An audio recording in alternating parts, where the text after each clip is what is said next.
Are you ready for game one, Nilly? I'm ready. All right, let's hop into game number one. Best of 5. I'm excited. We've got some crazy storyline as far as the heroes are concerned here. But let's forget about that. 10 seconds into game number one. And we actually see Tatars used for game one for the first time, I think, so far this tournament. We have seen it in the qualifier, but we see Tatars on Arabia for King Bela IV up against Ivaylo. And this will be Mayans against Tatars. Nilly, how do you think things shape up here? This is interesting.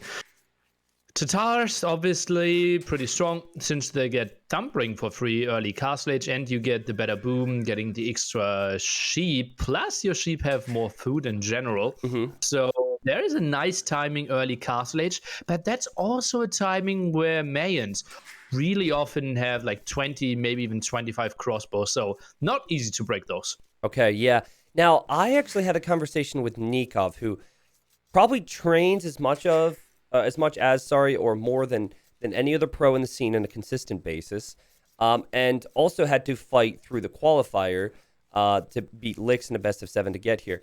And he, I believe, played Tatars against Fire in round 2 of the qualifier, and then Fire was ahead, and Nikov ended up winning that 3-2, and I messaged him afterwards. And Nilly, he said to me that going into that set, he felt as though Tatars were a solid Game 1 Arabia pick, but against civs like Mayans, Chinese, and some of the other options people are drafting towards, he said Tatars, and I quote, feel useless. So just something to keep in mind here. Again, players, the draft is complicated, right? Because you've got to have civs for all these different maps, and maybe Tatars just felt natural here. But I think Nikov's view was, if you don't take advantage of early castle age with free thumb ring, it can be problematic, and I can see that definitely being the case here in this matchup.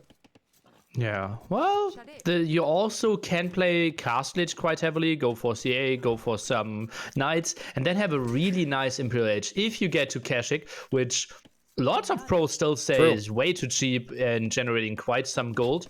I think if we go to that 50-minute plus range, Tatar shouldn't lose. Okay, yeah, I remember, I think it was Tatars against Mayans, Doubt, Leary, Game 7 Red Bull Finals. Very different settings, of course, Nilly, but it's not like we haven't seen this matchup competitively before. One thing to realize here is the way Ivaylo is playing this is he's actually played pretty, I would say, standard. Oh, Ego? Wow, he's fortunate to get away there, only losing 3 HP.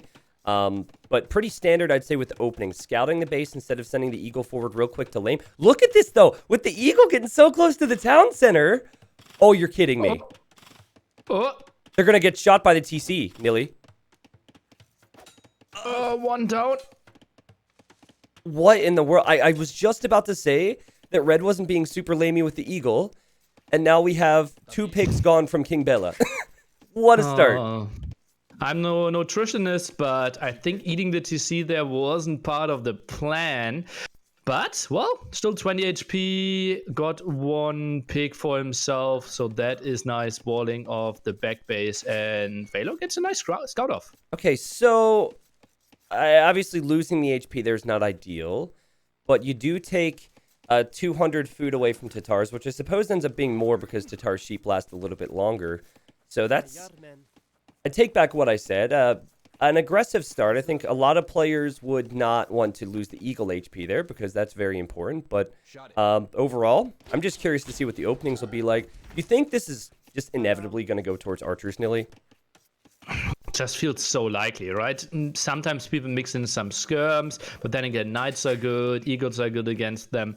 And, well, your bonuses are more working towards it. And T90, do I fear that this barracks is being built with a small hole? Don't tell me we might see a trap spearman again. That's a good call. We did see that. Was I casting with you yesterday, or was I casting? Yeah. I mean, that obviously. Was the game. Okay. Yeah. Yep. So we were casting a game together where that happened. See if King Bela dodges here with the scout. Oh, that's huge, actually, because now both scouts are weak, and this isn't a big concern for Ivaylo. But yeah, Nilly, maybe that would happen. You would think that Red would probably garrison the militia or send them forward. I don't think one's going to eject there. That would suck. Game 1 of a big tournament for that to happen. Ivaylo dropping to farm 6 on wood. This is a Drush FC, my man. What? Something that was very much meta 1 year ago at Hidden Cup 3. There's been wall nerfs since. I think players have changed outlook a little bit since as well. Drush FC, you know, there is a player who many people speculated might have been Mad Admiral yesterday. There's actually two players who I think love Drush FC. The first one's Barles, Nilly. He did it a lot. He did it game 1, Mayans, in the qualifier best of 7 against Hart. And then another one I think that would have the balls to go for it would be Dogao, personally. Dogao did that a lot in the 2v2 World Cup. Of course, that's a team game, but also would probably do that a lot here. King Bela's like, hey, that's my pig. Give me my pig. And I don't know what you do with it. Can you get it out of here? Maybe the walls are closed, and yeah, we just have some stats who like to play the fast castle. Obviously, guys, this I would think is picked from the ladder, Yep, and it is. therefore people that don't ban arena, don't ban fortress like Viper and Doubt are a bit higher than the guys like Leary who mainly plays Arabia. Dogao, as you said, did shine quite a bit. I'm getting some Mr. Yo feelings looking at this base. Okay, Mr. Yo. I mean, no high-level player is a stranger to picking Mayans and going Drush FC. It's just with that meta shift, which player would want to do it to open up a series, right? And we actually have King Bela in a defensive position here, engaging with villagers and militia. And this is before the Man-at-Arm upgrade comes in. So I'd say in an ideal world when you're drushing and you're staying in Dark Age, which is what Ivaylo is doing, is you take the engagement before the upgrades. This is not bad at all for Ivaylo. Oh yeah, it has to be so happy. Man-at-Arms completely at the other side. And that's a basic rule of thumb. If you have a stronger army, you don't want to chase. And Bela, more investment and still at home, only a few HP left. All right, so I think the important thing here is getting archers forward quickly and normally a faster fletching, right? You really need to pile on the pressure with that fletching upgrade. You're able to pick off villagers as they wall behind. Does look like the Eagle, well, we'll be close actually. Okay, yeah, the Eagle goes down. The Scout's there on 3 HP, but the Man-at-Arms and the Archers coming forward now. We actually could have a double woo-woo-woo from the Bear. Rah, rah, rah. Oh, never mind. That was actually relatively important that then Man-at-Arms survives, because that's a lot of pressure and you need to have some more rewalling, and that's half of his damage output right now. Yeah, and he needs to have some pressure on the walls. One Archer wouldn't do it. And now you're looking at the resources for Ivaylo, and it's looking pretty clean here. I mean, I'm not seeing anything to really nitpick on here, Nilly. He's going to have the food. He will be able to place the buildings, and you see now you just have the villagers repairing patiently. I imagine we'll see some buildings go up behind this, and we do. There's the blacksmith. There's the archery range, and this... It seems like it's working so far for our red player. Yeah. Indeed, resources are looking pretty sexy as well. Should feel really smooth, and then Bela, well, he needs to start walling his base, but, well, he's already doing a reasonable job of it. Talk to me about someone going for this strategy in game 1. Do you think it's a complicated situation, but do you believe it's because they have faith in their ability to pull it off because they're a god-tier player, or do you think it's someone taking a risk against the meta because they might not feel as strong as the competition? Or both?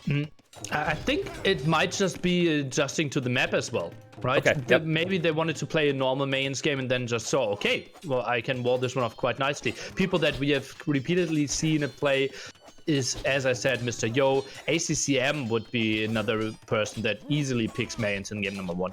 All right, so look how many houses have had to be built here. This is why you don't try this with Huns, guys. Looks like that house is going to break through, though, and now we need more houses, and it does not. I mean, we're seeing the weakness of going for this strategy, and now you see the archer getting picked off. The berries are denied. Villagers building house walls behind the unfinished house walls everywhere, Nilly.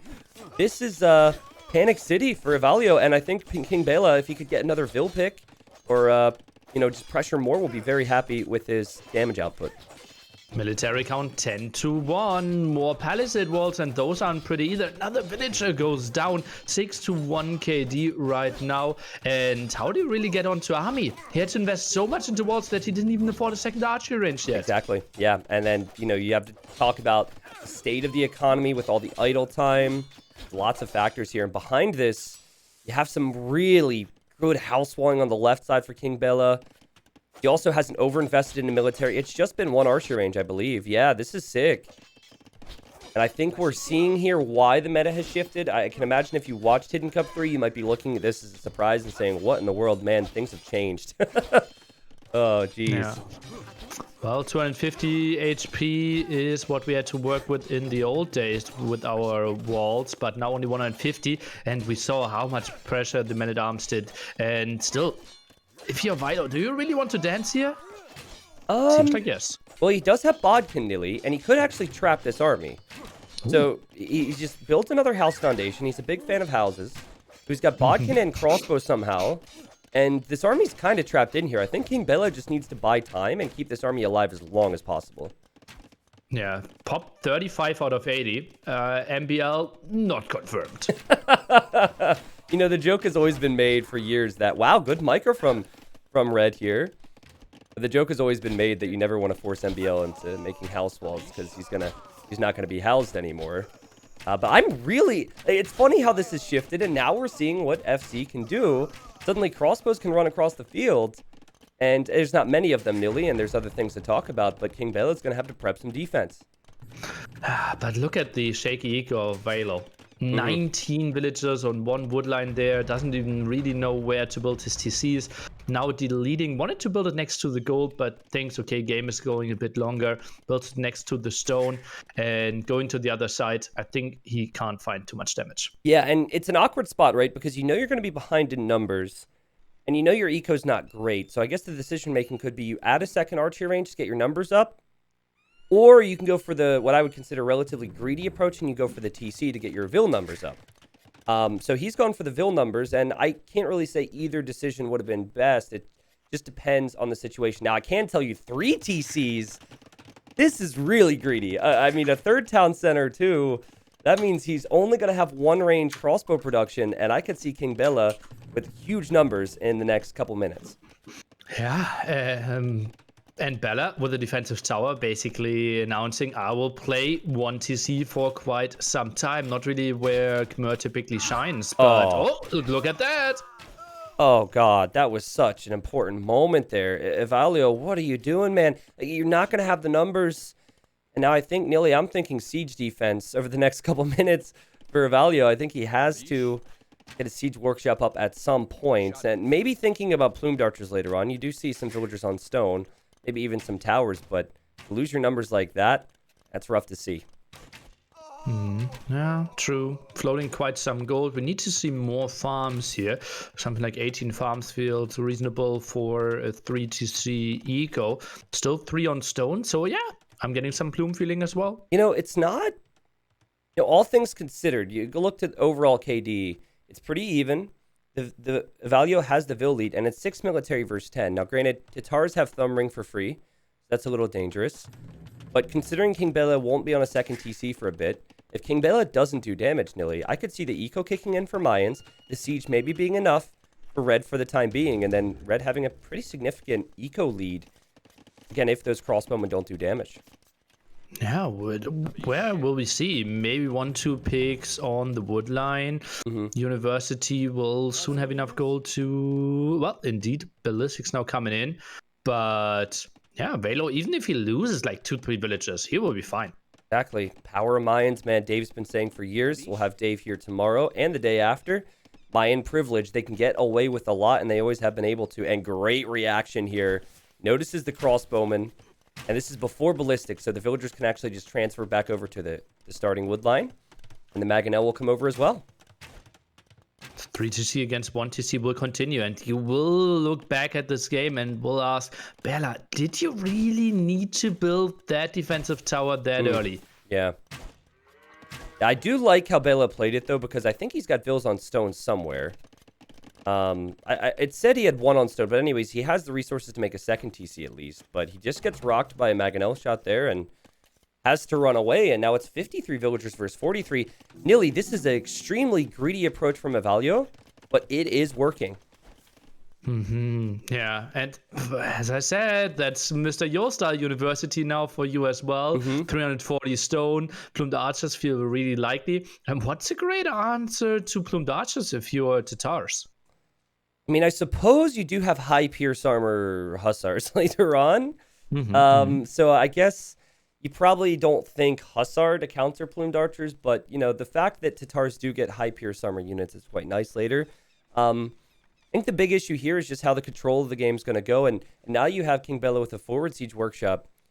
Again, just something to possibly keep the pressure on, which is very much needed right now. And I'd like to see King Bela, I don't know who the player is, but dance a little bit here. Should be able to avoid that Mangonel. You've got Ballistics and Thumb Ring. Some players with extreme confidence would even try and pick off crossbows in this situation, but maybe waiting for a zone right now, Nilly. Yeah, it feels very risky. It's not like you have too many crossbows there as an advantage. It was 13 to 15. So even if you dance perfectly, you really have to rely on your thumb ring, which you certainly could, but I think waiting for the Mangonel is the right choice. Okay. So 2 town centers for King Bela. Almost 20 villagers behind. I am really impressed by how Ivaylo, is that it, chat? Ivaylo has ended up in this position, Nilly. I'm gonna evade saying Ivaylo's name as much as possible, but big moment here for King Bela on the hill, and just runs away for now. Okay, Mangonel fight is crucial now. Can they connect? And both players seeing it, both players dodging. Tatars on the hill, pretty important bonus here. Crossbowman goes down there, Nilly. We haven't had a ton of action in this game overall. 16-16 KD, and King Bela says it's my time to get some good kills. And this is just as that castle was starting to be placed behind this. This is a crucial moment in this game. Ooh, and only 6 villages. That's not a lot. Mangonel popping. Another one queued up behind this, though. I think the defense could be made here, unless we see a big 1-for-0 trade against. Oh, you get it, Nilly. You get it. There's a 1-for-0 trade, but I think the castle will at least still go up, and boom. What the? Did that not hit? They're still going to die. I thought they would have been hit there, Nilly. There's an opportunity for the king to try something here, but I think he just sees the castle's going to go up, and he moves on to the wood line and still making big use of those crossbows. Hero Mangonel here. Got 2 kills already. Going back. Another one dies behind the castle, though. And now the question, can we transition into Imperial Age? Because Bela still has more map control. Could get some control of nice hills. So I want to pay attention to the stone count for red now, because I think going into Elite Eagle and Halberdier would just be sick against Tatars.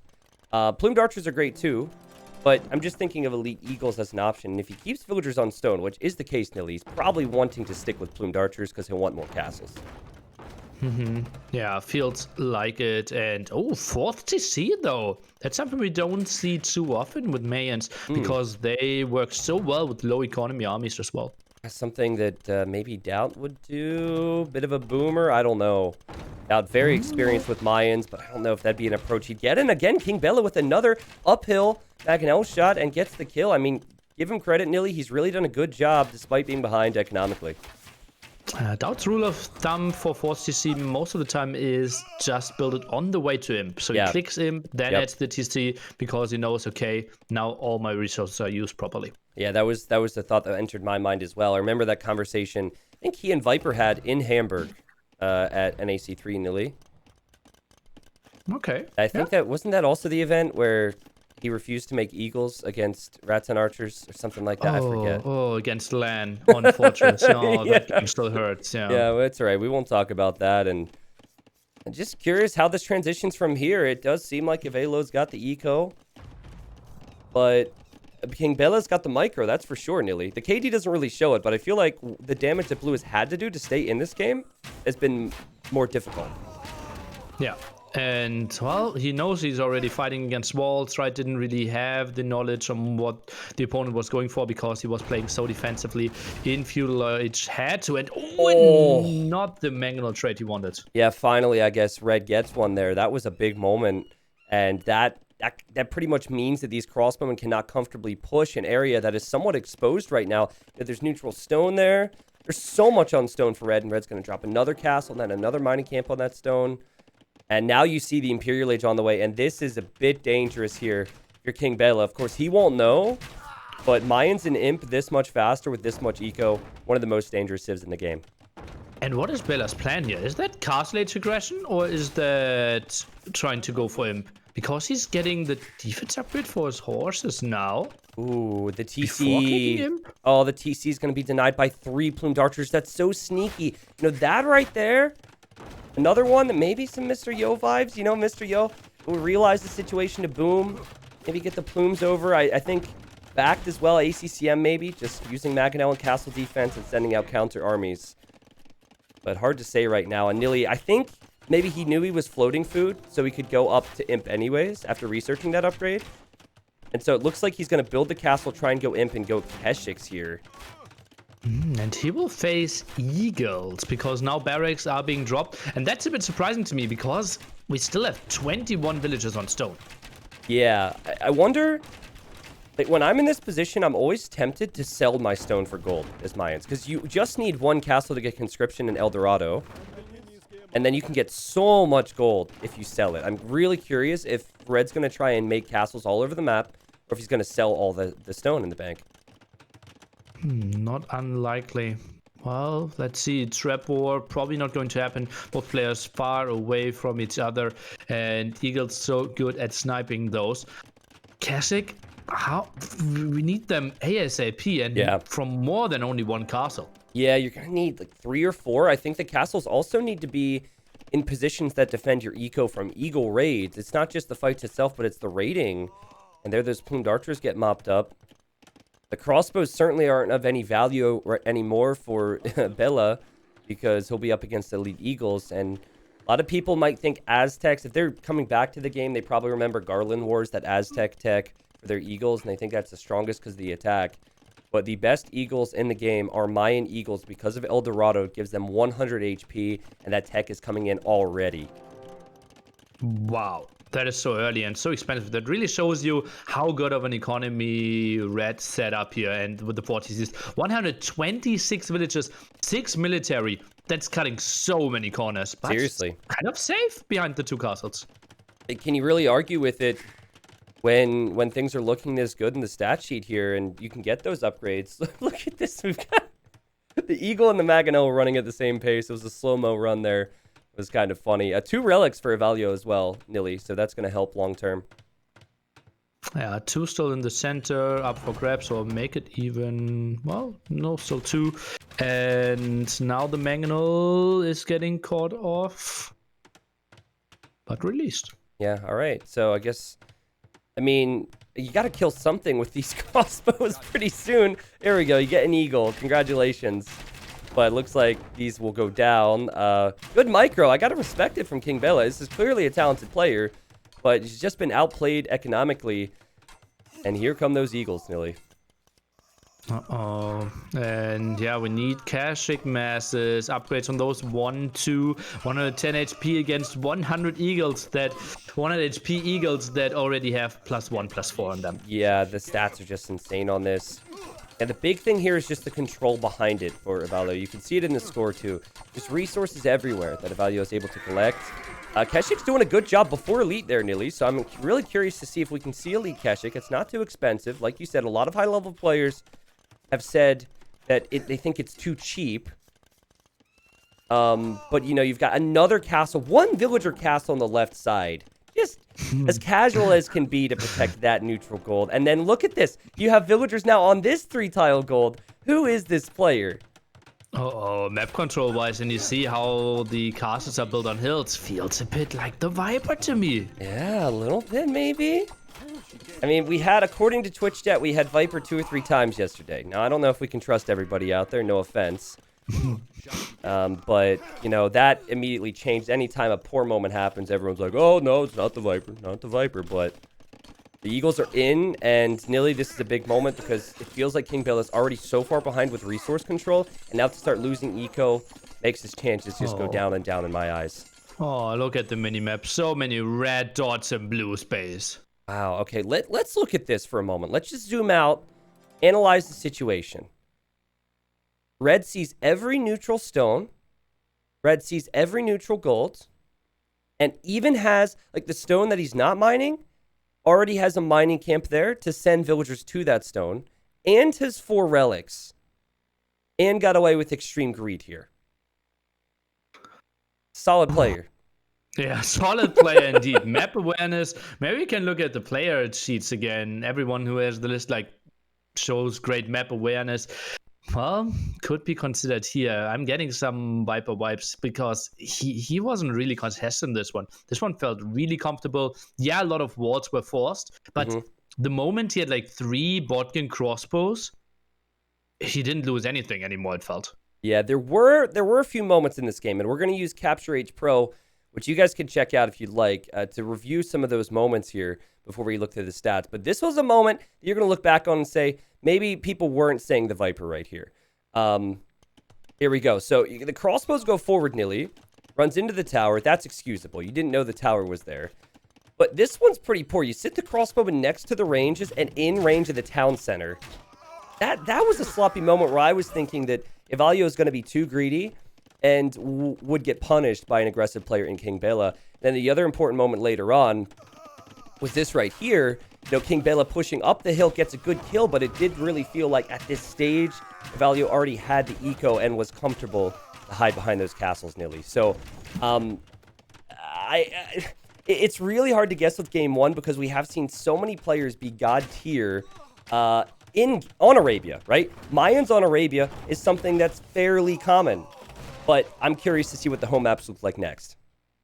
And those crossbows didn't really matter anymore. Yeah. Right? He wanted to transition into plumed archers anyways and was fine with the Mangonels. So just trading off and buying the time for the castle was the right move there. All right. So here you go. If you want to see the total resources collected, that is just insane. It's not like King Bela played poorly. It looked like the micro was good. Everything was solid there. But more wood, food, gold, and stone collected for Ivaylo. You can see everything reflected here on that timeline. The eco upgrades were coming in at solid times here. You can tell that Red didn't have as much military for a while. Did not matter. Nearly 93% of the map explored by Red. And we move on to game number 2. It felt like the defensive tower wasn't needed. There was so much army, and well, he had army on the field. He was walled. You can still rush out that tower with like 8 villagers on the gold anyways. Is that a case of the tower looks a little weak because Ivaylo played so good, though? He punished him. Like, the 3TC was so greedy, right? If it's full all in, let's say ballistics, double archer range, but he never saw the second archer range. So where was he expecting? He saw like 3 crossbows at the other side. Okay. Well, now we move on, and it's interesting to me that King Bela has picked High Tides and Mudflow. So these are maps that incorporate some water play. And you've got High Tides. This is a new tweak, Nilly, and this will actually be, is it the first time? Yeah, it's the first time we've seen it in the main event. So clearly someone's prepared. Looking at the Civ draft, do you have any suspicions, I suppose, of what direction King Bela might want to go? I see the fact that Mongols was picked third as a big standout for me. Yeah, it's actually the second pick even, right? Or what is it like? Oh, it is technically the second pick, yeah. Yeah, so it's together with the Italians there. So he really wanted to play that one. It felt like Chinese for Mudflow, Mongols for either Bypass or High Tides. I would rather see them on High Tides, and Italians for Islands. So it feels like a man with a plan. Yeah, definitely. Like, Mongols is not a bad civilization, but you're seeing them on maps that have a lot of hunt usually. And all these maps, I guess Bypass does actually have some extra hunt there. Maybe we'll see it there. But it's just the standout with the pick order. I think Italians make sense because there's islands out there. Franks maybe makes sense as an overall pick. Maybe something like Mudflow. But Nilly, let's find out. The prize pool, due to viewer support, has just crossed $79,000. Thank you, everybody. Whether that's a sub, gifted sub, and also the follows over the last day has been unreal. We're about, I checked this morning, 2,000, maybe 3,000 follows away from hitting 2,000 on, or 200,000 on Twitch, which is insane. So thank you, everybody. Anyways, Nilly, I'm ready. If you're ready for game 2. I am. All right.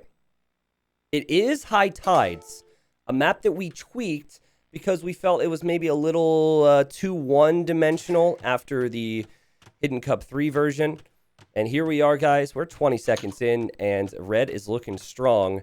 In the blue, we've got King Bela looking to respond. Starts off the game with the Mongols, Nilly, immediately pushing in some hunt. And the zebra's trolling him. Oh, no. That's annoying. Oh, man. Yeah, sometimes happens. All right, well, this is definitely the man with the plan you mentioned, picking Mongols and making use of that hunt bonus right away.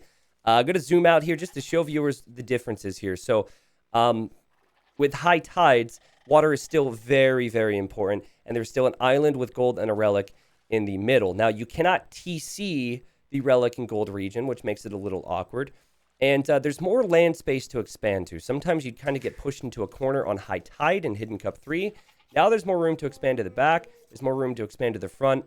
And in the south, there's additional stone and gold and some relics. More room to expand to, though I don't think we'll see farms there. How do you think Japanese match up against the Mongols here, Nilly? Because this is a pick that we saw all the time on high tide, and we see it here for high tides.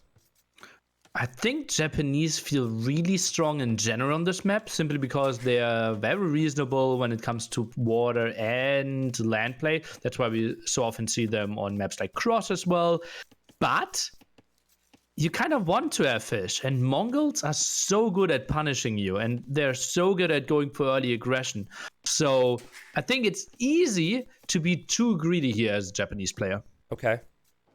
And we'll see it. Japanese, I'd put in my top 5 for this map personally, and I'd maybe put them top 5 on a lot of these hybrid maps. It's just how good they are. What? Bela lost a villager. Bela lost a villager? Are you second ahead of me? You're second ahead of me! No! Spoilers! Oh my god, wait a second. Wait a second. So, no TC trick. It's alright. I thought we were synced too. We could figure that out. But no TC trick to weaken the elephant. And after losing the first game, loses the villager underneath the TC. Now, according to the video I made, which might not mean anything at all, yesterday, there's 4 players who are not using the TC weakening trick. You got MBL, who people said we saw 3 times yesterday. Doubt, who said to me that he would never do it. Who is the other one here? Barles. And then Dogal occasionally does it, but does not do it with frequency. So just something to keep in mind here. But that's a massive loss, Nilly. With the Mongol hunt bonus especially, you want that villager to be bringing in food for you. Oh, yeah. And, well, also a setback when it comes to your mindset, right? Mm-hmm. You are playing a massive, massive tournament. Game number 1 didn't look too pretty for you, and now you're starting off with a will loss. Not nice. Yeah, both players going to the middle, and both players, I think, are prepared for this map. Now, is there a shorefish next to the dock for King Bela?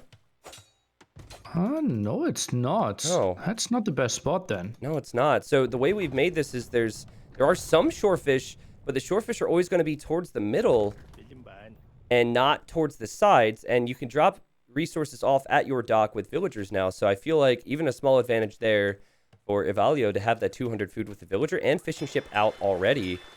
You know, I'm going to watch how the elephant is brought in over at Ivaylo's base, but I'm really not liking King Bela's position here at start of game 2. Shooting with villagers as well, not going to the TC. So, you know, it's going to be so funny if there's like 6 or 7 players that don't weaken the boars with their TCs, because I said there were 4, you know? So it's like Barles versus Barles, Doubt versus Doubt, you know? I think we had one yesterday who would not do it, one of which we thought was maybe MBL with Master of Templar. I'm excited, man. I knew that video would come back to bite me and viewers in the butt later on. Scout engagements could be really important here, Nilly. We already see very low ones, 8 and 5 HP, so can't really go for it. The question is, what are we going for? Villagers still at the top. Seems like a Mongol player wants to drop a second dock. Yeah. Yeah, it's hard to kill Japanese fishing ships, so I'm curious to see how long that takes. Do you think that maybe Ivaylo's got a... I understand you've got the fishing ship bonuses, but do you think that Ivaylo needs to double down on water with Japanese, or just expect that Mongols are going to overrun you in a way? It's so tricky, right? Only now going on to gold, you don't really have the intel. Yeah. They did go for the scout fight, so you're always super careful with your scout. And now you see a lumber cam not giving you too much info. Didn't really see the gold yet. Therefore, I think it's too risky maybe to go for a second dock. You could face men-at-arms, you could face scout, you could face archers. Yeah.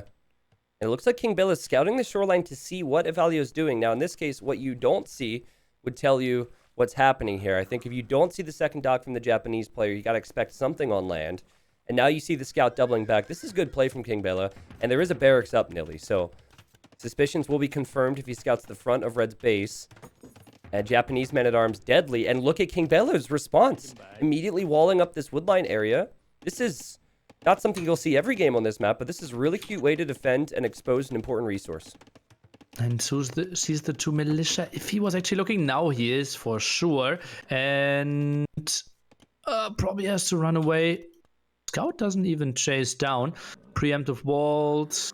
I think Bela should be coming out ahead quite nicely. Yeah, you look over to water. Japanese fishing ships still out there. These things are tanks, man, but it is 2 docks against 1. And that, I mean, the math adds up. Nilly, I know you're pro math, so you understand how good that's going to be for King Bela here in a second. I guess King Bela might be thinking about a barracks and maybe an archer range follow-up at some point. And yeah, there's the barracks, and archer range will probably follow soon. And that's a tiny problem if you go for militia or men-at-arms, right? Your opponent is already pretty much set up to go for archers. All their villagers are on wood and gold. Yep, you're definitely right. 60 seconds of TC idle time for King Bela. 60 seconds. Whereas 3 seconds for Ivaylo. So not only did the villager die in Dark Age, which hurts a lot more than losing a villager at any other time, but not only is he on 2 fishing ships, but now he has not produced villagers consistently, and it's 23 eco versus 27. So I think, in general, if Japanese are able to just weather that early punch that Mongols can push out with all that hunt food, might prefer Ivaylo's position. Ivaylo checking for a hole. There's no hole there, but can't break through. Archer range relatively late. Would love to see maybe even pulling a second villager on that one to get that archer out. Will be quite some annoyance. Those men-at-arms, well, with their attack bonus against the walls, but the repairs coming in. Yeah, I mean, I like Ivaylo's position as far as the pressure he's putting out right now, and it's given him time. What do you think of all these house walls on the front right now? A lot of players might go for palisades. Lots of house walls there for Ivaylo. Now mixing in some palisades. 3 altitude. What happened? How are they in here? King Bela's falling apart, Nilly. Oh, and a hole at the wood line as well. Oh, this is brutal. This could end the game right here. Honestly. Oh, man. Everything's dying. Japanese men-at-arms. Probably the worst men-at-arms to face in this position. The scout getting some hits. Look at the losses now. And now an archer arrives, but it's too late, archer. It's too late, and I guess that villager just didn't repair Nilly. We assumed that units would have never got in there. Yeah, Ivaylo did a nice job of switching the target, right? Yeah. So you basically click, okay, villager, repair that wall, but he will just stop after it has 100% HP again. So nice switch, and got like 4 villagers? Yeah. 5? I mean, 6 4. eco killed, and the fishing ship number is at least growing for King Bela, but I'm not sure. I think he might have lost 1 or 2. But you can see there's still fishing ships for Japanese in the field. Japanese are just so insane here. Yeah, very low HP though. What is he having there? Oh, goes for 3 fire galleys himself. Uh-oh. I think our Japanese player might even take water back while archers are arriving. Yeah, archers arriving, and it seems like Ivaylo, just like in certain moments of the previous game, is just a step above. And if you're fighting with equal archer numbers and you have the man-at-arms, I think you're going to be asking constant questions of King Bela on this wood line. Let's see how this micro goes, Nilly. Yep, look at this. Not too well. Not well at all. Fletching's not in yet for red, but I don't think it matters too much when you have the hill. Still should get some more villager picks. Some players might choose to get fletching fast and try to take out blue's archers to stay here even longer, Nilly. But 2 villagers killed. The idle time's insane. And then on water, the fires have come out. This is brutal for King Bela. Bela even did a weird thing, adding a stable very early on in a spot where we felt fletching is the better thing, but it did not matter. Okay, so game one was a stomp in a boomy way, right? Mm-hmm. Game 2 was a stomp in an aggressive way, and what was unique about it is that Mongols should have a pretty big edge here due to their hunt bonus. Now, King Bela didn't do himself any favors with the dock position and with losing a villager to elephant. And you got to say that should really never happen at this level. We're looking at the top 16, probably some nerves there. But Ivaylo is looking really, really strong. I'm getting some flashbacks. The Viper ACM set we did cast in Hidden Cup 3. It feels like, even though we're talking about the top 16, it feels like a skill gap here. Now, I can agree that there's a skill gap. I just think it's very hard to know without knowing who King Bela is and without seeing more, because we haven't seen much diversity. I think it's hard to know who this is. Hidden Cup 4, we've got quite a few players who would be able to smash some of the competition. So we're going to go to the statistics here, but Nilly, truthfully, not a lot to talk about, I guess. You look at the economy. Ivaylo was ahead in every single aspect and just snowballed it with military on water, or I guess Navy on water and military on land. Unfortunate, though, something we did mention, but actually is something we should point out again. Not having a shorefish next to your dock there is just delaying your feudal age timing, is delaying your villager production. You could easily have another villager there if you just had a shorefish next to his dock. Yeah, honestly, I feel as though if, like, it looked like there was one on the right and there was one in the middle. So script-wise, there probably should be one on the left. But I find it hard to, considering everything else that went down, to really come back to that small disadvantage, right? Because it ended up, having 2 docks versus 1, still not winning water. You lose a villager against the elephant, and then you fail with the repair because Ivaylo switched targets and you lose 5 villagers, right? I think in a closer game, it's 50-50, right? And it's like the finals, game 7. That small detail matters a whole lot, Nilly.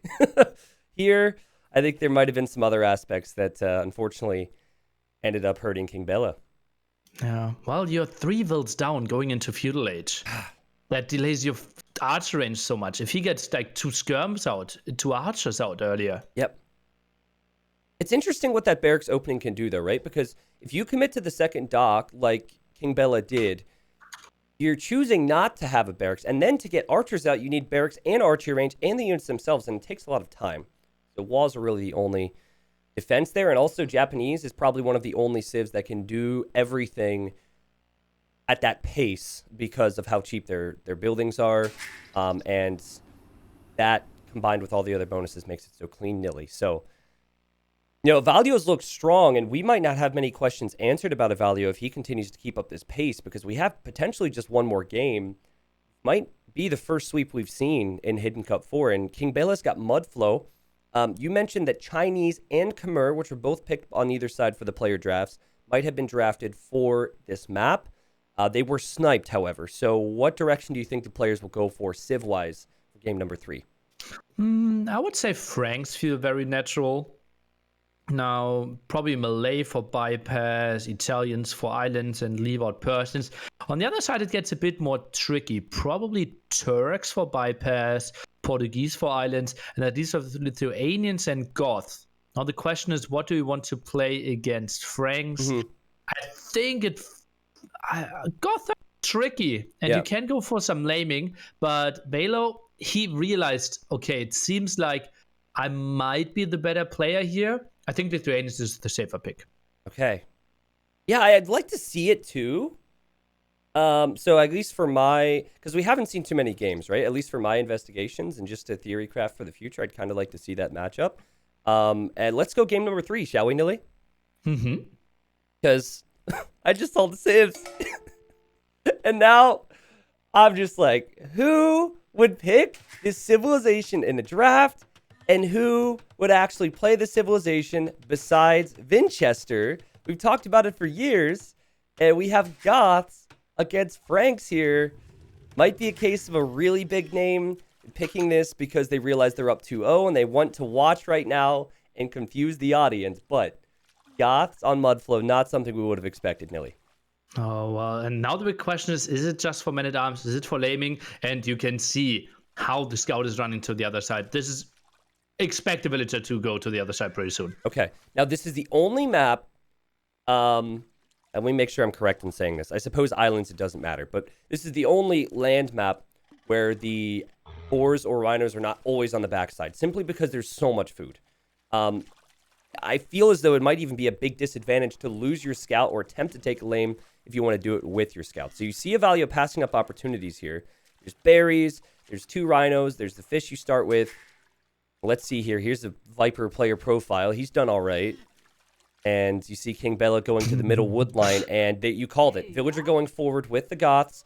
Goth villagers do more damage to boars. Oh, never mind. I got excited. He's going to make a lumber camp. The Viper, 20 best player in the world, as you can see on the elo there. He's trying his very best. I think it's such a fun stat. Viper does not care about ranked at all. It's such a fun stat. Oh my goodness. Oh boy. Well, you think maybe Man-at-Arms is the option that makes sense for Goths then? Because Goths are a tricky civ, you know? They don't have an eco bonus like Franks do, especially on a map where there's double berry bushes.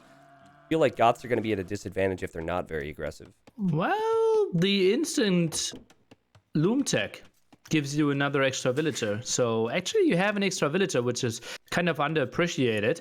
And if you get into a stable game, get some infantry out, I think Franks could get some problems. Okay. Franks maybe a little one-sided. I do think that on Arabia games, going into Axeman, maybe hand cannon could be realistic against the Goth infantry. We do see the Babe running forward right here. Wrong color based on our emo on Twitch. Sorry. I should have told Ivaylo if he was going to do this to change his color. But wow, Villager's just going to wall in the berries. And that's a late mill, right? Because you have so much shorefish next to your TC, you can delay that mill. You need it as a second building, though. But value will be happy. Get some value out of this wall. Okay, so at this point, the response is to fight this back. But Ivaylo has researched Loom already, which makes his villager stronger. King Bela does not see this yet. It looks like Ivaylo has noticed and is just going to be annoying here. Now, I know a lot of players could do this, but the lamey forward villager, the picking of Goths, you know, many people said Winchester yesterday. This has been something on Winchester MO for many years, Nilly. Let's see how the villager quick walling is going. That's true. We haven't seen a crazy quick wall nerd yet this tournament, right? We haven't even seen a single instance of the villager being quick walled. Yeah, true. Oh, by the way, did we mention the ball aim? Right-hand side of the screen. What? Board? Where? Wait, where? Right-hand side. Right-hand side? Just look Which at the right-hand code. side? Further right. My right, your left. Your left, my My, right. what? Further right. I'm so confused. Go to Hold the on. scout, Tristan. What? Oh, It's God. you as Oh, a okay. professional observer, Dude, I yeah. thought, yeah, thank you. I honestly thought that you were talking about another villager going forward, so I was looking to his base. Well, I think that this villager will not be quick walled in yet. Because, yeah, no attempt to quick wall that. That's really unique. But I guess when you're laming, you want to make sure that that completes at least. Yeah, so not got your macro, at least in this situation, right? Yeah. Not trying to wall in. The scout, though, only took, what is that, 2 hits, 30 HP? 1 hit? 1 downhill hit, probably, right? I could see this. No. I could see this being yo. Or 2 uphill hits? I don't know how many hits there were, Nilly, but I know the lame has completed here. We've got a barracks for Ivaylo. Ivaylo on the way to feudal age. Still slower than King Bela. And King Bela will have the food. King Bela has the berries to work with. But King Bela going to gold right now is Frank. So maybe seeing the barracks and expecting some type of man-at-arm play. Oy, but are you playing men-at-arms against men-at-arms? I think it has to be archers, right? There's no barracks up. I think this will be an archer defense from a Frank player. Don't do this at home, guys. It doesn't feel natural, does it? And I see Ivaylo with 1 villager trying to go forward. Now, these wood lines can be really awkward. It is not easy to get a villager behind the current wood line that King Bela is on. And also, as far as things to not do at home, if you're ever going to play this map, I don't think you should try and wall this much. I've not seen players had success with walling this map this much. In fact, I think the player who walls the most has always died on Mudflow. Where's Bela's barracks? Am I not seeing it? What's happening? He doesn't have enough on wood right now, Nilly, because he made 2 mills for food. So he's got the food, but he just has not been able to prioritize the wood control. 25 wood! No barracks! No archery range! No wood upgrade! No dock! No fun, no chance. I don't know where to go next after that, Nilly, but I'll tell you this much right now. Goth Man-at-Arms, they're no joke. There's 4 of them here. And they're attacking the palisade. Just feels like men-at-arm opening, and now with the sneaky villager going to the left, that there's some crazy potential for Ivaylo to 3-0 this quickly to start off the day. Ay. Okay, finally we get enough wood. Should drop the archer range now, I believe. But just a tower behind this wood line could be lethal. Well, it's been spotted. Ooh, Villager's been nice. spotted. Now, if people have been saying Viper for the last 20 minutes... Oh! Viper confirmed? Nope, not Viper. But I will say those two palisades were really quick. They were really quick. It didn't work out. Something to think about. Certainly playing on the same server. Oh, you think that was... You put so much That stock... was crazy. Yeah, okay, okay. Well, try to quick wall with that with 140 ping. Yeah, 140 ping is... It definitely makes things a little more complicated. I would really like an archer follow-up, honestly. The tower's great, but I kind of like the idea of an archer follow-up in this spot, because one archer even behind that wood line would be sick. Yeah, most of the time, a skirm could be a really good option as well, because your opponent most likely is going for the archer defense here. But, oh god, there's just so much pressure against Bela. And, repair, my man. No. Goth just destroying Palisade. We're watching it here. Is it going up or going down? It's slowly going up somehow. Those villagers can really build. The archer gets pushed back to the TC. Villagers into the TC, but not firing. And it just seems like the pressure is insane. But let's talk about a follow-up, because the tower hasn't worked out.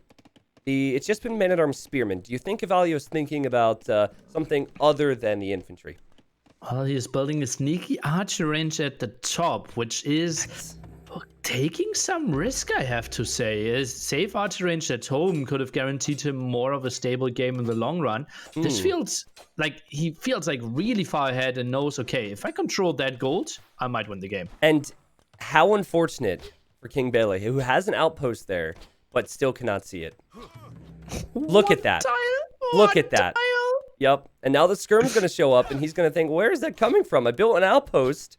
Oh, geez. Well, that will make life awkward. Oh, the spearman getting a big hit in there before going down, too. So now the scout's very weak for King Bela, and that was his best response to skirmishers. And scout goes down. Archers will be pushed back. And you have the Frank player. It's a top-tier pick for this map, Nilly. Just on the defensive. And feels so awkward, especially when a player of Ivaylo's quality, we know he's good, is untouched at home economically on such an open map. Well, surprisingly enough, Bela is actually 3 villages ahead. Did pick off 2, and we have Wheelbarrow on the side of Ivaylo. Yeah. So he did reasonably well, I have to say. Yeah, reasonably well. Now has the food income, adding a stable to get some scouts out. That should be fine. We all know how good Franks are with their farms, with their foraging, and with their scouts. See if this villager survives. Looks like she will. But does have to abandon the gold and could take more losses before then. And again, King Bela with solid defense. Yeah, I like this. Very calm. Scout is now doing some damage. Madams have to stay alive, otherwise the scout will just get an easy clear up. Yeah.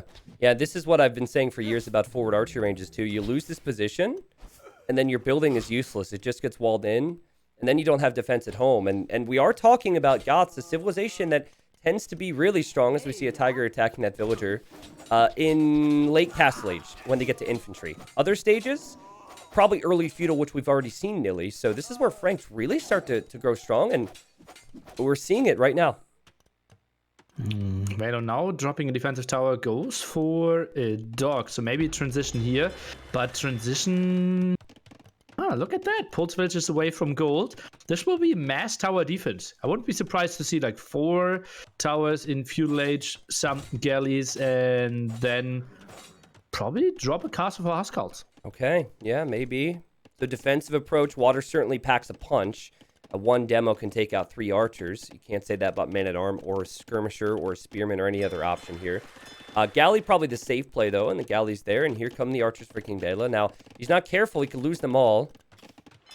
The galley's still a bit on the way, so he'll, I think, see the dock there. He did see the dock, and so he knows to avoid the amphibious terrain here.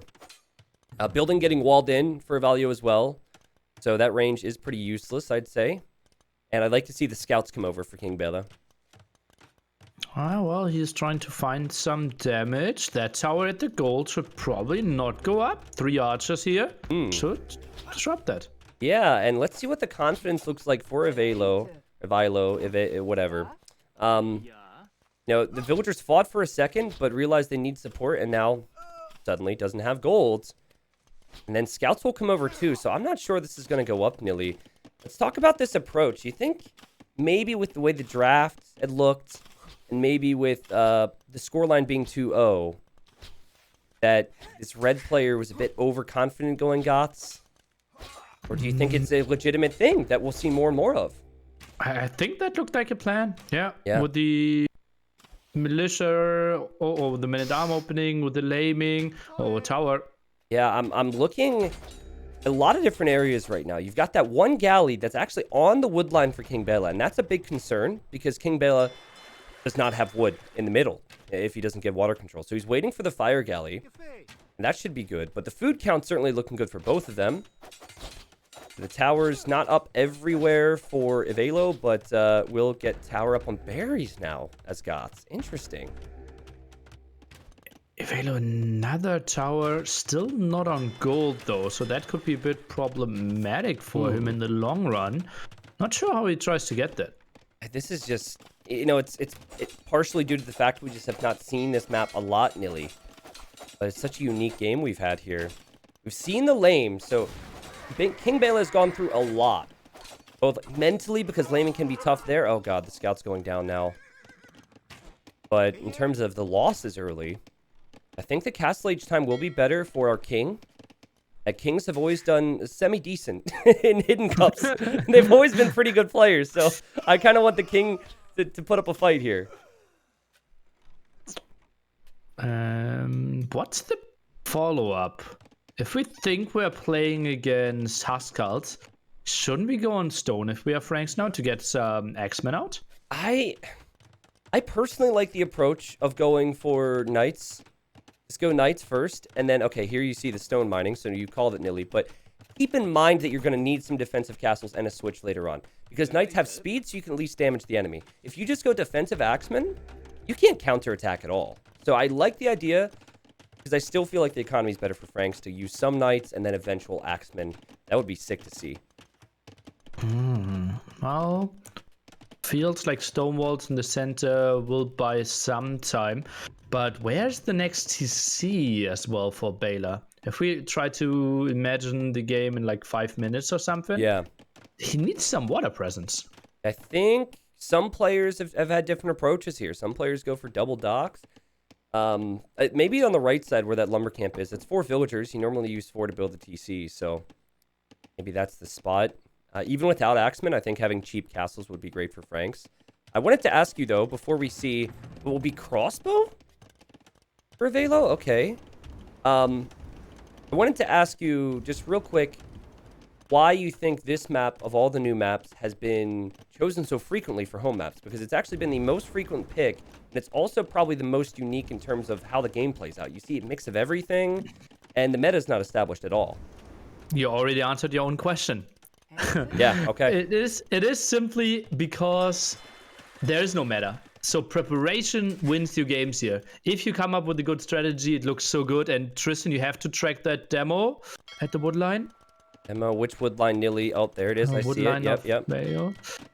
So I think people just play it. And if you feel somewhat comfortable on a new map, it's a likely pick for you as a home map. Okay. Yep. We've had a lot of picks there. Even, who many people thought MBL yesterday, picked Mudflow. And I was reading so much speculation. People have been speculating based on a character that someone accidentally typed at their keyboard. It's like, that's a Norwegian keyboard. It's got to be this person. And people have been going crazy. And, to me, it's just so cool to see all that, of course. And there's lots of reason for that speculation. It looks like that demo is not going to land, Nilly. And both players start off Castle Age with TCs. King Bela actually going for 2 TCs. One on the left, which is a concern long-term if that gets ranged. And then one in the very north, which is, I guess, protecting gold there. Okay, monastery. So night aggression will be expected. And the Goth player plays it relatively slow. TCs first, lots of pikemen, and yeah, The army of Bela not doing anything. Bela taking out fires with knights right now. And has another demo now. If that demo hits the wood line, what a big moment this could be. Will Ivaylo see? He overchopped as well. The demo can go right in there. Demo. What? What a quick wall. What a quick wall there to save those lives, man. That would have been 5 or 6 villagers dead, and Ivaylo noticed it. Big moment, but you still got some knights around. We might look back at that one, though, as the moment that was important for Ivaylo to keep himself in this game. He's going pikeman defense, and he's trying to get a boom going to take this imp with Goths. And Ivaylo, he lost 8 villagers already in this game. Monk's now trying to hold. There was a raid at the right-hand side at the gold, finding another kill. Just one, yeah. And now, nice 9 villager lead. Yeah, and this is why I really like the knight opening. And I think that King Bela has done a mix of what we discussed. You get some villagers on the stone, so you can make a castle eventually. And you get some knights out to get some raids in. And when the enemy's forced into pikeman monk, you start dropping castles, securing your base with good economy. And another demo.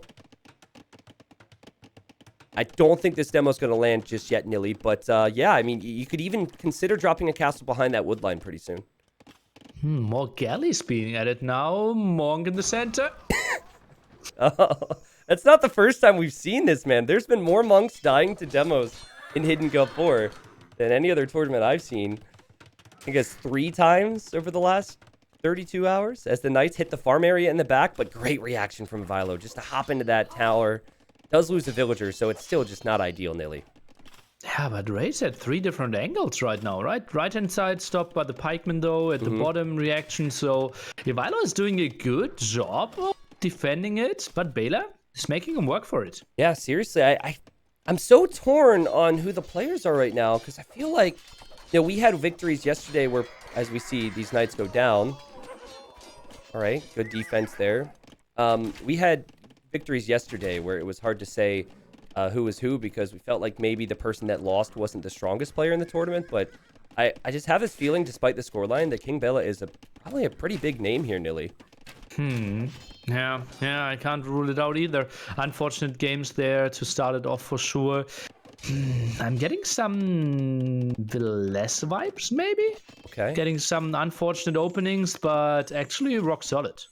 All right, well, we have 69 villagers, and important moment here is you see King Bela coming forward to drop a castle, and that really can't be denied easily, and also secures that stone. So I think that if the castle goes up, the navy that Ivaylo is looking to use is going to be... It's not going to be very successful in the middle or the left side of this map. We will see multiple castle drops even. Bela gets another one. The question is, where is he getting the second one? But will it even go up? Yeah, war galleys aren't the craziest thing against villagers ever. I think it should go up. Here comes a demo, just to delay, I guess, and get some damage in. The monk did get a conversion there for Ivaylo. I mean, it should go up, but losses are being taken here, Nilly. Is it dealt? Not dealt. Okay, there you go. And still 10 villager lead for the king. Also, as the ships retreat, some will die to the castle, so good damage there. And wheelbarrow on the way. All right, good techs. I'm looking forward to the Imperial Age in this one. I'm curious if it'll get there. Yeah, it feels like it with how they're setting themselves up, right? 4 TCs for the Goth player, Monk, War Galley defense.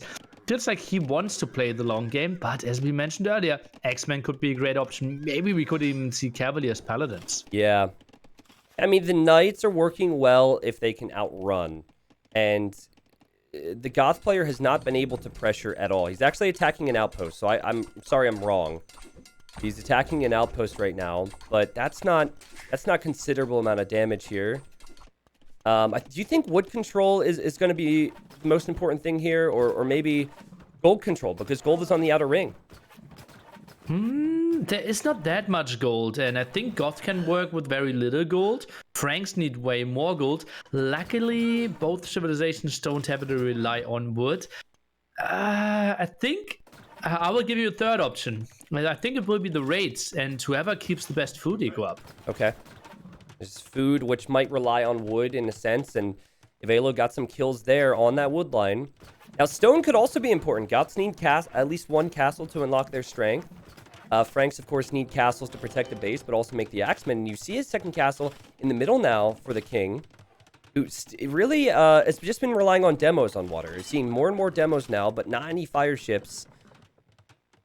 And we see a raid now on the backside, nearly. Villagers back inside the tower. Again, great reaction time from both, really, but waiting to see those resources climb a bit. Both players with only around 20 on food because of everything that's going on. Yeah, pikemen actually raiding quite efficiently, we have to say, there at the top, but Axemen now come in there. Should be really easy clear up, and now you see why Axemen are such a great unit against Goth. Yeah, and a demo here. Now, someone who loves his demo ships would be someone like Tato. Tato's done that so many times. Even saw a clip of him as that gets denied. Him demoing enemy water buffaloes and water nomad, like 20 of them or something. But the demos, I like the addition, Nilly, but maybe not worth it if they're not landing. Maybe it's better to make fires, and now you see some fire ships here from the king. Also, Ted would be a guy that picks Mudflow and High Tides as his two home maps. Yeah. Doesn't feel too unlikely. Obviously, would be a big loss if it was actually him on the Arabia and the High Tides game. Yeah, definitely. Tato made it to the semifinals, Hidden Cup 3, and had an incredible tournament, and a name that you were constantly bringing up when it comes to preparation and strategy. I think Tato probably does better in Hidden Cups than some other tournaments, which might focus more on just one map. Thinking like King of the Desert, which is the main one. And maybe Red Bull 2, Nilly. Different maps, but different settings.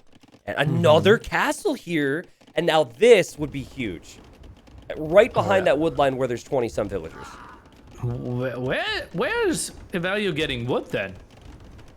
I don't really see it. Yeah, he will be up to Imp, but still no castle. Does he have to go for bombard cannons to clear those up?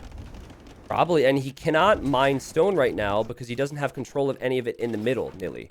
So, the stone denial and the wood denial, keys to success for the king here. And Ivaylo is about to get relic number 3, but Ivaylo is going to lose this town center. He's lost a lot of control. Bought himself a castle, now builds it on the left-hand side, quite defensively, probably mainly for the production of the traps to deal with those two castles in the center. Good call with, oh, demos. If the demos get next to the TC, I think the TC will probably shoot it down. Never mind, I got excited. But yeah, that's a good castle position to treb down the middle castles. And it almost feels like King Bela might be overmaking Axemen right now. I think he should cancel Axemen production and just go up to the Imperial Age. Yeah, 19 on the field, 4 more in production indeed. What are they really doing? Let's see, Monk will get killed there as well. So yeah, he's finding some kills, but not the greatest raiding unit, as you said earlier. Yeah, keeping an eye on the eco that's spreading out around the sides. Look at this. We even have a stable from Red. Now, if we start to see Goth Hussar, Hera confirmed. like, you don't really need to raid with light cav, it feels like, with Goths in most cases. Normally, you can just raid with pikemen or champion or whatever. I'm curious what direction this is going to go. But finally, we see King Bela on the way to Imp Nilly. But I do have some concerns over the long-term state of the middle area. I think those castles could easily get trebbed down. Anarchy checked first. That's the upgrade to allow Huskars to be produced out of barracks. Is Huskar really the unit that you want to go for? To me, it feels a bit more like champion Halberdier direction, but chemistry, first upgrade. He might even go for Halberdier hand cannon. I think he canceled Anarchy, did he? I think he did as well. Yep, to get the trebs out. I guess we'll know when the Huskars come out of the barracks, but yeah, trebs coming out. I mean, at the very least, bombard cannon is a good call here. Making the bombard cannons would be huge. Oh, yep. Monk's getting conversions.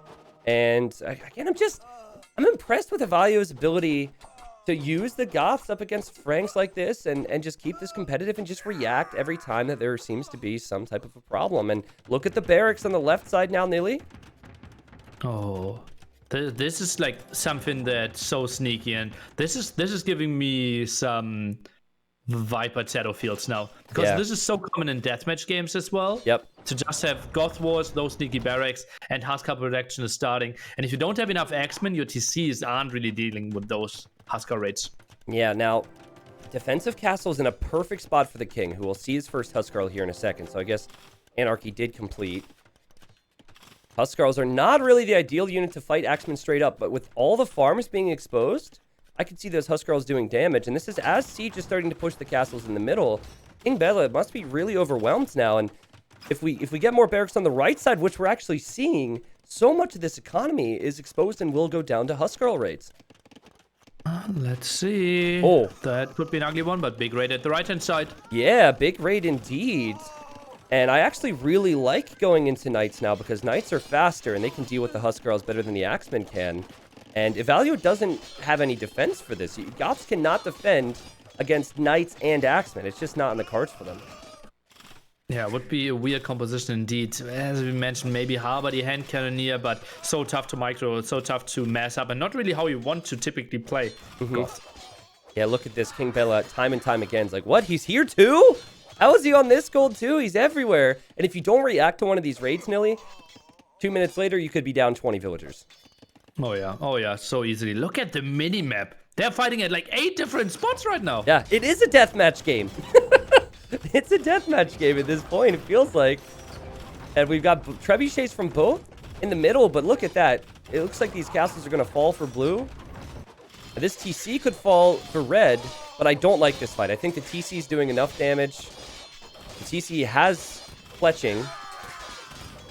And now hand cannons are coming over, and yeah, a lot of knights and axemen went down there, Nilly. That was a bit wasteful. Oh, what a weird game to play. This is crazy. And this is just pure macro right now. Yeah. Trapped in the center, still doing a good job for our Goth player. Obviously, hill advantage is helping quite nicely. And this is fighting at 7 different angles. And suddenly, well, Goth player, he was 20 pop behind, now he's slightly ahead. Yeah, and it's pretty wild, right? You wall in one barracks, you find another one if you're in King Bela's position. and that might be the cycle that continues here. And I think if you start to see Halberdier, and this is why I said raid with Halberdier, Halberdiers could take care of the cav when they patrol in. Oh, and the barracks at the left-hand side was tried to be walled in, but the Huskar squeezed out their last second. Oh, you're kidding me. Oh, no, King Bela. This is obviously an amazing player here, but he just can't keep up with the pace. This is crazy map control from Ivaylo. Left-hand side is being cleared up, but losing the traps in the center. I wouldn't be surprised if we see some raids there eventually. Huskarls not being produced, center, or some X-Men being thrown away. And the GG's just called. The GG's just called. The score was 2-0 already, and the king says, I'm not going to fight on anymore. I can't beat this player. What in the world was that game, Nilly? The most well, not really the most unique Mudflow game we've seen, because every single one has been unique, but probably the longest and craziest when it comes to raids. What a performance. Oh yeah. And I think we will see more from Ivaylo for sure in this tournament. And King Bela likely to be looking back Sunday evening when we reveal the identities and we'll be like, damn, I got unlucky. Yeah, and it's hidden cup. It's hidden seating. It's what makes it fun. If it wasn't random seating, it wouldn't be hidden cup anymore.